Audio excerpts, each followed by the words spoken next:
while, but I just wanted to say hey. I wanted to kind of maybe take you guys on a journey that I'm going through right now. It doesn't have to do with babies per se this time, but I'm kind of been on a mission just to get in better health, to lose some of the weight that I've gained through my 2 pregnancies, and just to get back into shape. And I know some other moms on YouTube are going through this and posting their journeys as well.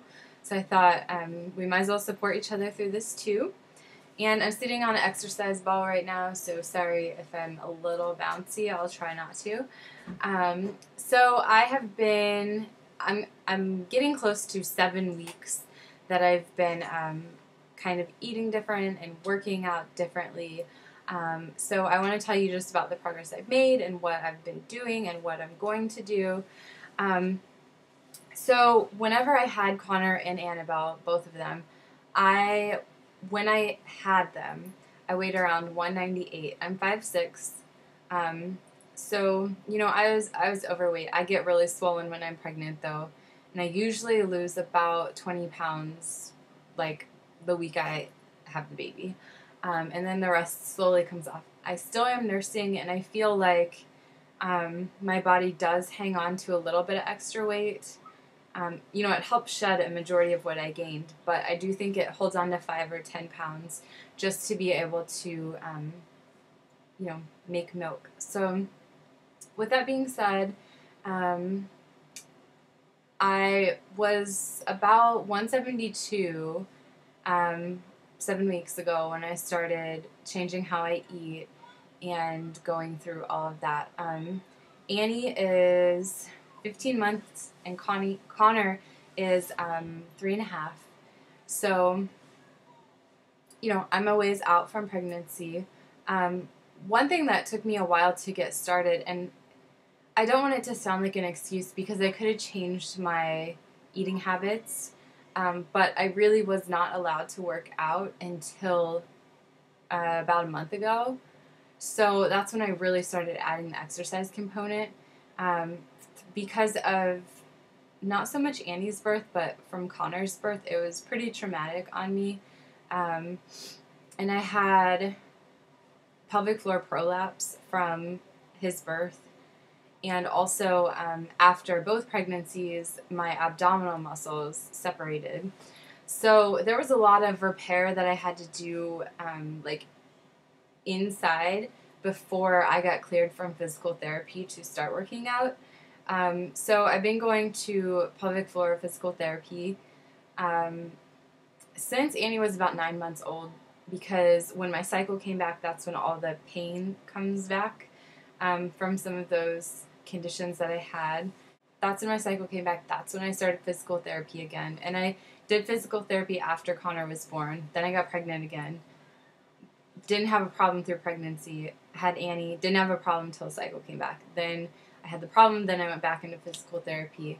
And everything is looking a lot better.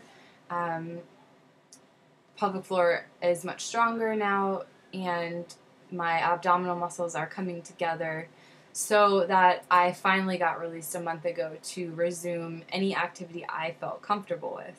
So some things I do notice like it's too much. Like I'll feel my pelvic floor getting weaker instead of stronger, and when I start to feel that happen, I just need to stop doing what I'm doing and try something else.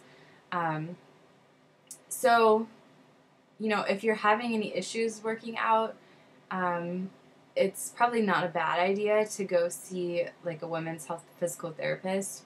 And I'm specifically talking if you've had babies, or if you've been working out and you just notice you're not getting results, like especially in the abdomen. If those muscles separate and you're doing crunches, you only make it worse. There are certain like kind of pelvic tilts and certain ways to work the underlying muscles in the abdomen to bring them back together.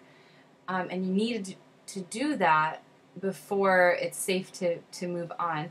Otherwise, as much as you work your core out, you're still going to have that like baby belly look, that kind of pooched out look, instead of being pulled back in.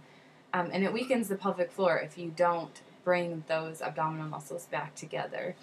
So it's really an important thing to do that. But off my high horse about that, it's just something I found extremely helpful. So about a month ago, I started doing, well, I would say maybe even 3 weeks ago, I started doing the 30-day shred, Jillian Michaels.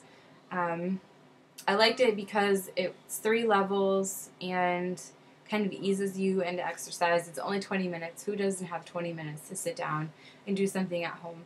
I'm only on day 14 because when I work the night shift, I really, the way that I sleep, I would have to do 2 workouts in one day to do them each day.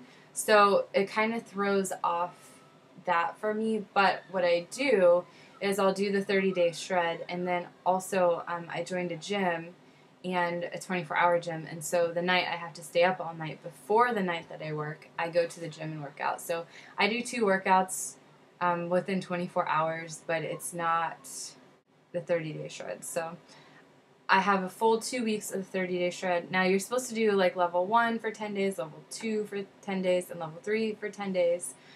I get really bored doing like the same workout every day. So I did like level 1 for 3 days, level 2 for 3 days, level 3 for 3 days, and then I'm starting over like level 1, level 2, level 3 for 3 days each, and I'll do that until I hit 30 days. And I'll probably hang on to the exercise just to do it. And then you heard me say I joined a gym. I don't get to go very often, like 2 to 3 times a week is what I am able to make it there, just because of our work hours. We work 12 or 13-hour shifts, both my husband and I do, on opposite days. And it's hard to get there and have someone here to watch the kids. So I go on the weekends when he's home, and then I do 30-day shred during the week. And what I do at the gym is I just do the elliptical, because it's low impact. It's better for me for the pelvic floor than like a pounding running. It's better on my knees, which I like. And then I also lift weights. I love lifting weights. It's like if I only had to work out lifting weights, that's what I would prefer to do. I hate cardio, but I'll throw some in there because I know it's good for me. But mostly I lift weights. And I don't find really that I bulk up lifting weights. I just feel like I get leaner and stronger. So that's what I do in the gym. So the other thing, diet-wise, we switched to eating mostly whole foods and also organic. It kind of happened that we started eating organic on accident. We just wound up in Whole Foods because my son, we had to take him off dairy, soy, and casein, and that was the store that had mostly the alternative options for him. And also they just happen to have like a ton of organic stuff, and since I am too lazy and don't have time to go to multiple grocery stores every week, we just started getting our groceries at Whole Foods and eating organic. And then the Whole Foods is like, it's a 45-minute drive from our house, so it was still a bit much to like get there once a week. So I found this thing called Green Bean Delivery, and you go online and order your food and they deliver it to your house. It's organic. Most of it's organic. They get it as local as they can, and they have a ton of options from produce, meat, dairy, all their meat's like hormone free. So we've just been eating a lot cleaner. That we order that once a week. They deliver it to our house. It's free shipping, so you literally only pay for what you buy, and the prices are really comparable. It's not like outrageously expensive. If you get an organic fruit or vegetable that's not in season, like I ordered 3 pounds of strawberries for next week, and we got them 2 weeks ago in our box, and they were like dark red on the inside and like delicious. And anything you find in the store right now, they're like white on the inside and bitter and nasty, because they're just not in season where I live. And the ones that we get from them, wherever they get them from, they are in season and they are amazing. They're like $7 a pound. So, you know, you don't have to get things that are out of season. You can mostly everything is really reasonable, but sometimes I splurge on things like that. So I've been eating a lot cleaner, and I also started using MyFitnessPal. I have it on my phone, my computer, my iPad, wherever I am. I really like it because I can just, I'm going to pull it up here so you can see it. You can see like the categories of whatever you're going to eat. And then I picked lunch.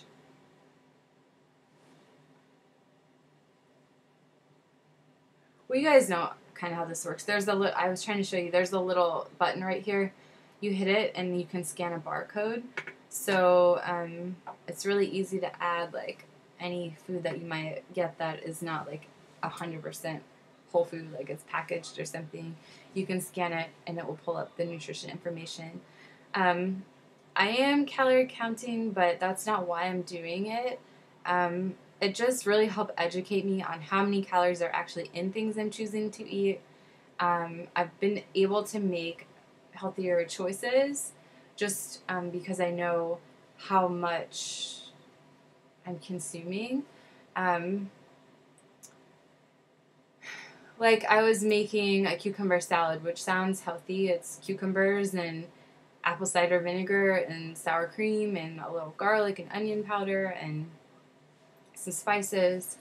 But I guess I didn't realize how many calories was in sour cream, and so now I buy non-fat sour cream, and it, you know, significantly reduced the calories I'm intaking, but it is, you know, it tastes pretty much the same.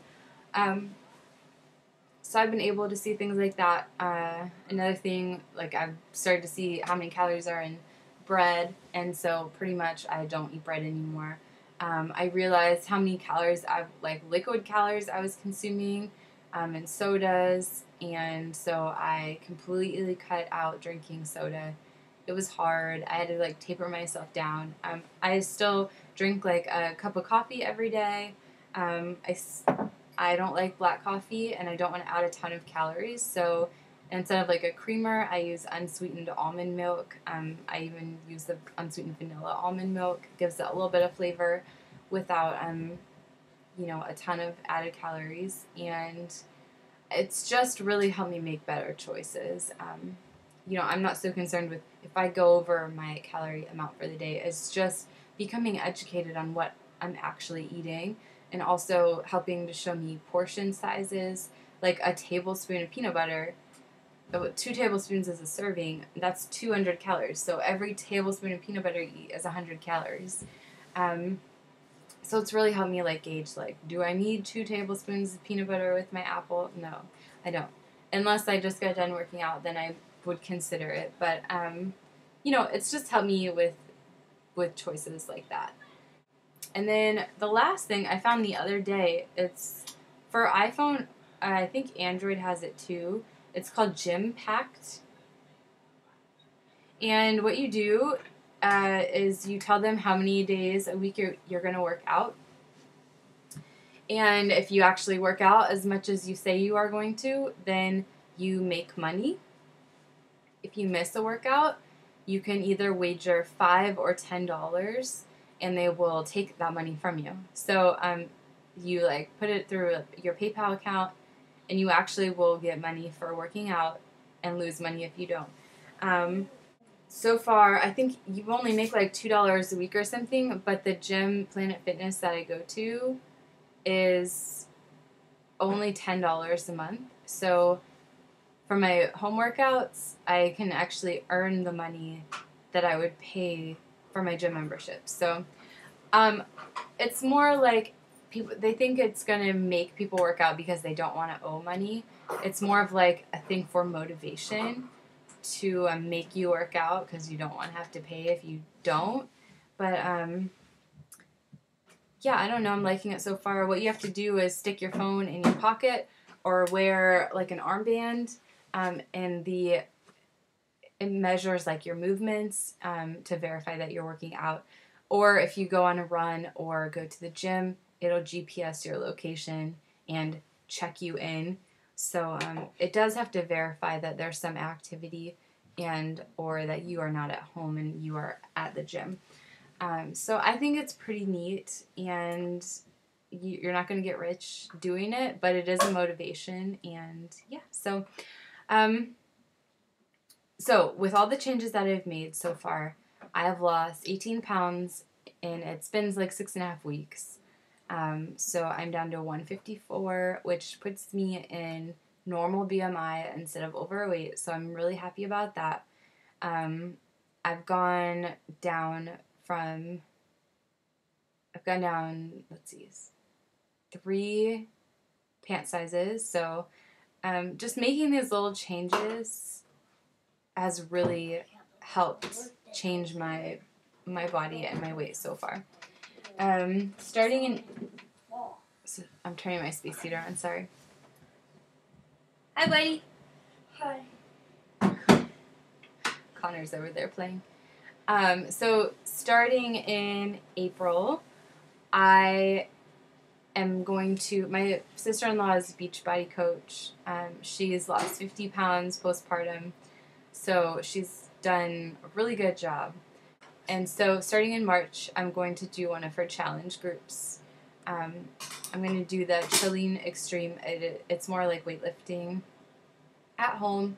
And I'm also going to start doing Shakeology, at least for that month, see how I like it. If I like it, I'll keep doing it. If I don't like it, I tried it. This video is getting long, so I'm not going to get into what Shakeology is. It's just a meal replacement. It's super ultra nutritious from what they put in it. And a lot of doctors recommend it. Her OB recommended it for her when she was nursing her baby. So, I mean, it's dependent on what your doctor believes, but some OBs will say it's fine. This OB in particular was taking it herself. So I'm excited to do that. It's a challenge group, so there'll be like peer motivation. So yeah, that's what's going on. I haven't taken like progressive pictures, and I kind of wish I would have, but I just started into this so slowly. I didn't really think I was going to lose weight, and then it just started falling off. So I wish I mean, I have pictures from before, but they're not like of me being like, you know, they're just like pictures of me when I was like at my heaviest. And I'll show you where I'm at now. So I should probably take my coat off because that will not give you a good idea, but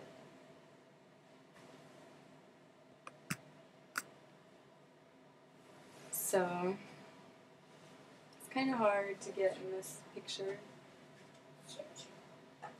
but I feel good. I feel like I've lost quite a bit. I am also measuring inches because I feel like lifting weights, I might not see the scale move too much, so I do for sure want to keep track of how many inches that I'm losing too, because I noticed there was about 3 weeks where I didn't lose any weight, I didn't gain any weight, but I lost like 4, 5, 6 inches in that time. So that's one thing. If you're going to start like a resistance or weightlifting routine, you might want to take measurements so you can actually see the progress and not get discouraged, because muscle weighs more than fat. Muscle burns more calories than fat, obviously. So, you know, it's not a bad thing to not see the scale move if you are, you know, your clothes fit differently, you are making progress. It's just may not be weight that falls off. So it just is fat. So that's what I'm up to. If any of you guys are kind of going through this or working on getting back into shape or making better choices and want to follow my journey or encourage me or want me to encourage you, feel free to comment below or message me. If you're interested in joining a challenge group, I will post my sister-in-law's information in the description below. And yeah, I think that's it for today, but thanks for watching. Bye, girls.